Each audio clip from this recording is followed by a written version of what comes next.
While one-man army stories are largely the rage thanks to the John Wick franchise, a recent growing trend is that of families finding their idyllic lives upended when the parents' prior lives as operatives catch up with them. Thus far, none of the movies utilizing this concept have really done anything exciting with it, with Mark Wahlberg's The Family Plan being tonally mismatched, while Cameron Diaz and Jamie Foxx's Back in Action was largely unoriginal. With Shadow Force, Kerry Washington and Omar Sy get a little more to do, but the movie still doesn't do enough to stand out.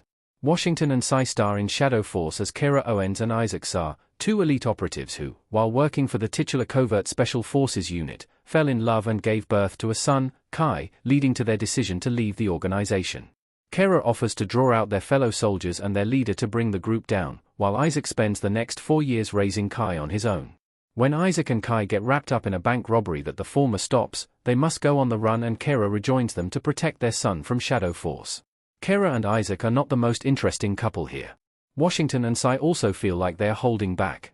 While the plot does generally follow the formula of its concept, one nice tweak is that its central couple is far from being a happily married pair.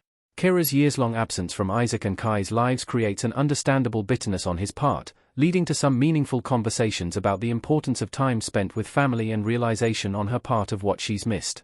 It also makes for a sweet falling back in love story for the two as they remember why they wanted to start a family in the first place. That being said, there are a few problems with their relationship being at the forefront of the movie's focus.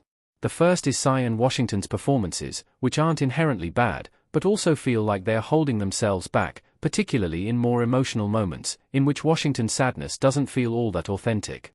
The other problem is there's a far more interesting couple in the story, in the form of D'Avine Joy Randolph's auntie and Method Man's uncle, longtime friends of Isaac and Kira and also covert operatives, though for the office of the Inspector General, auntie and uncle are shown as being in the midst of investigating the film's main antagonist, Mark Strong's Jack Cinder, while also looking to support Sy and Washington's characters. While an action movie generally necessitates bringing the villain down via violence, Auntie and Unc's stakeouts immediately prove more compelling than the movie's action sequences. They also greatly benefit from Randolph and Method Man's great performances, being the funniest of the cast, particularly when playing off of each other. The movie's action is well choreographed, but poorly executed. With all the genre experience here, I can't believe how limp this feels. With Joe Carnahan in the director's chair, and having co-written the script with Leon Chills, the one thing I thought would keep Shadow Force afloat amidst its predictable story was its action. I still often revisit his A-Team movie remake, as well as the Frank Grillo-led Boss Level, as their action is largely exciting and well put together. So, imagine my surprise at how lackluster the action proved to be in this movie.